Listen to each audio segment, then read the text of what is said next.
အားလုံးပဲမင်္ဂလာပါရှင်ဒီနေ့မှာတော့ထိုင်းနိုင်ငံရဲ့အကြော်ကြားဆုံးမင်းသားတွေရဲ့တအုပ်ဖြစ်တဲ့ဝင်းမတ်တဝင်းရဲ့လက်ရှိသတင်းတွေကိုတင်ဆက်ပေးသွားမှာဖြစ်ပါတယ်ရှင်သူဟာအနုပညာလောကမှာမကဘဲနဲ့စီးပွားရေးလောကမှာပါဘယ်လိုတွေအောင်မြင်နေလဲဆိုတာအတူတူကြည့်လိုက်ကြရအောင်လားရှင်ဝင်းမတ်တဝင်းဟာ GMMTV ရဲ့အကြီးကျယ်ဆုံး project တစ်ခုဖြစ်တဲ့ Detour ဆိုတဲ့ဇာတ်လမ်းတွဲမှာပါဝင်မှုရှိနေပါတယ်။ဒီကားဟာလူငယ်တွေကြားမှာအရန်ကိုရေးပန်းစားမဲ့အချစ်ဇာတ်လမ်းမျိုးဖြစ်တယ်လို့ဝင်းရဲ့ရင့်ကျက်တဲ့သရုပ်ဆောင်ချက်တွေကိုမြင်တွေ့ရမှာပါ။ဒါပြင်သူဟာနိုင်ငံတကာရုပ်ရှင်ပွဲတော်တွေမှာလည်းဖိတ်ကြားခံရတဲ့အထိအောင်မြင်မှုတွေရရှိနေပါတယ်။သူဟာသချင်းဆိုတာလည်းအရန်တော်တယ်လို့ကိုပိုင်စင်ဂယ်သချင်းတွေလည်းအများကြီးထွက်ထားပြီးတော့ GMMTV ရဲ့အဆိုတော်တစ်ယောက်လည်းဖြစ်ပါတယ်။သူ့ရဲ့နာမည်ကြီးသချင်းတွေဖြစ်တဲ့ That Person Must Be You, 10 Years Later နဲ့မကြသေးခင်ကထွက်ထားအချစ်သချင်းအေးအေးလေးတွေက TikTok နဲ့ YouTube မှာ view တွေတန်းချီရထားတာပါ။အခု2026မှာလည်းသူဟာ fan meeting နဲ့ concept တွေမှာကိုပိုင်သချင်းတွေနဲ့ဖျော်ဖြေနေစေဖြစ်ပါတယ်ရှင်။သူဟာအခြေအနေနဲ့ပတ်သက်ရင်တော့လက်ရှိအချိန်ထိတကိုယ်ရဲစင်ကအဖြစ်ပဲရှိနေစေဖြစ်ပါတယ်။ဝင်းကတော့သူ့ရဲ့အခြေအနေထဲလက်ရှိမှာအလုံးနဲ့မိသားစုကိုပဲအချိန်တစ်ပေးထားတယ်လို့အင်တာဗျူးတွေမှာဖြေကြားနေရှိပါတယ်။လူပညာအပြင်စီးပွားရေးဘက်မှာလည်းဝင်းဟာတကယ်ကိုအလုံးရှုပ်နေတဲ့သူပါ။သူ့ရဲ့ကိုပိုင် brand တွေဖြစ်တဲ့ Velato ရေခဲမုန့်နဲ့ Suri Macron တို့ဟာထိုင်းနိုင်ငံမှာမကဘဲနဲ့အိန္ဒိယနိုင်ငံတွေအထိပါအောင်မြင်မှုတွေရရှိနေပါပြီ။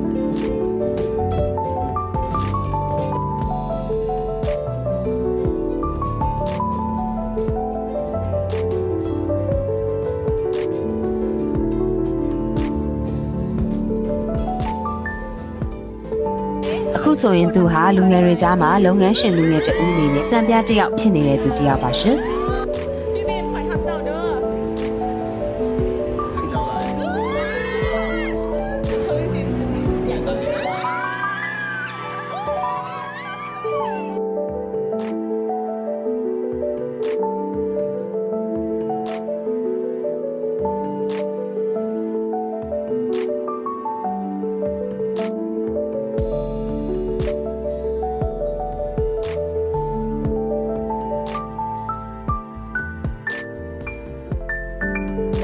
ကဲကြည့်ရှုနေကြတဲ့သူတွေထဲမှာရောဝင်းရဲ့အမှုပညာအလုပ်တွေနဲ့စီးပွားရေးလုပ်ငန်းတွေထဲမှာဘယ်ရာကိုပို့ပြီးတော့အားပေးကြလဲသူကိုယ်တိုင်ထုတ်ထားတဲ့ရေခဲမုတ်ကိုရောစားဖို့ပြီးကြပြီလားဆိုတာ comment မှာရေးသွားပေးကြပါအောင်ရှင်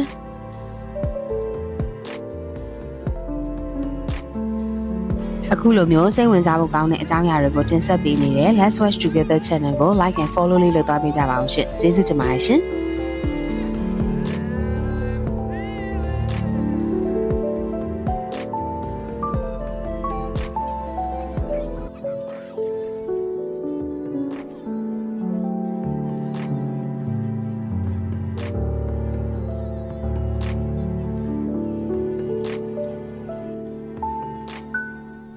Let's watch together.